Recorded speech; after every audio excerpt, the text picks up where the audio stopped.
Bird's Mentality by Dr. Concetta McNeal. Thank you, Lord. Thank you, Lord. Thank you, Jesus. I want to talk briefly about a bird's mentality. A bird's mentality. When studying a bird's mentality, I read they don't worry about it. They search for it in reference to their food, and it is there. They don't worry about it. They search for it, and their food is there.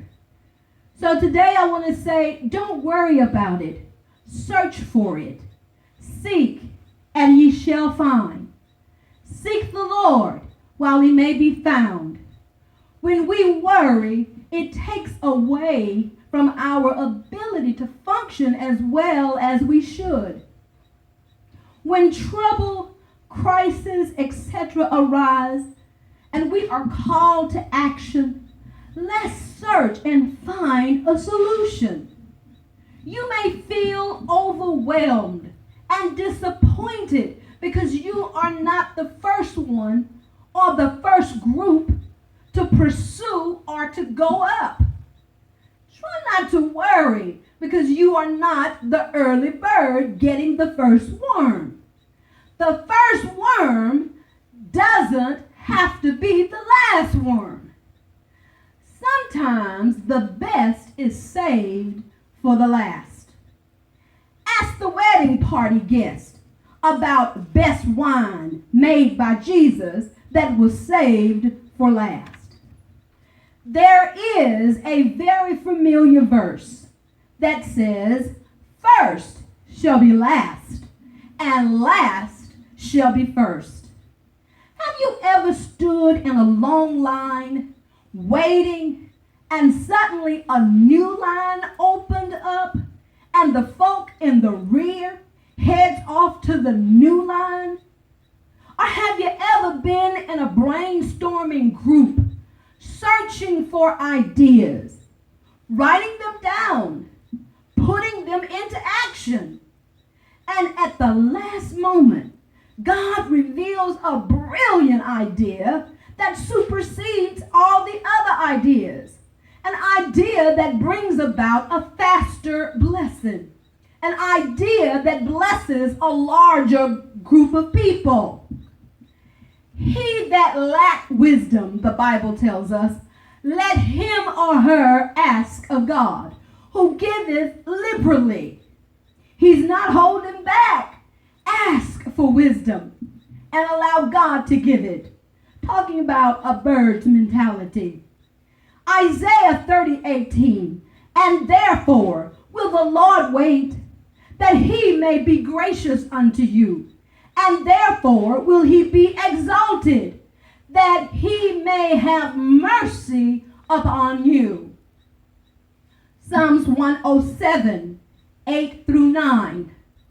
Oh, that men would praise the Lord for his goodness and for his wonderful works to the children of men. For he satisfieth the longing soul and filleth the hungry soul with goodness. The bird does not worry, it does not doubt, it does not stress or be depressed. It just moves forward in faith and gets what it needs. Have you observed birds lately? Let's go to the book of Matthew as I get ready to close. The 6th chapter. And we're going to read verses 26 through 34.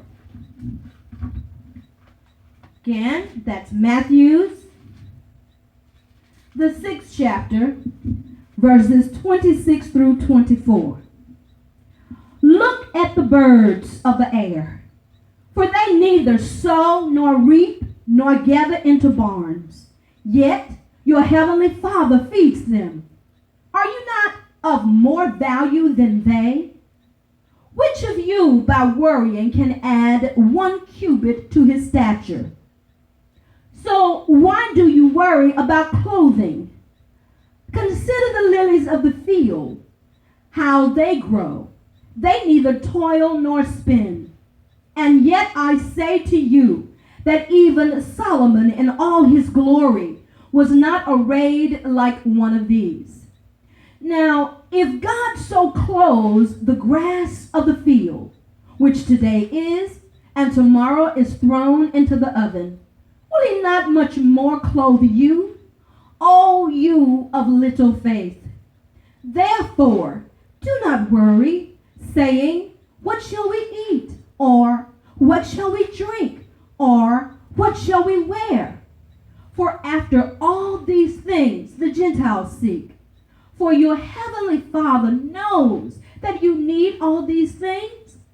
But seek first the kingdom of God and his righteousness, and all these things shall be added to you. Therefore, do not worry about tomorrow, for tomorrow will worry about its own things. Sufficient for the day is its own trouble. Again, take note. Learn from the mentality of a bird.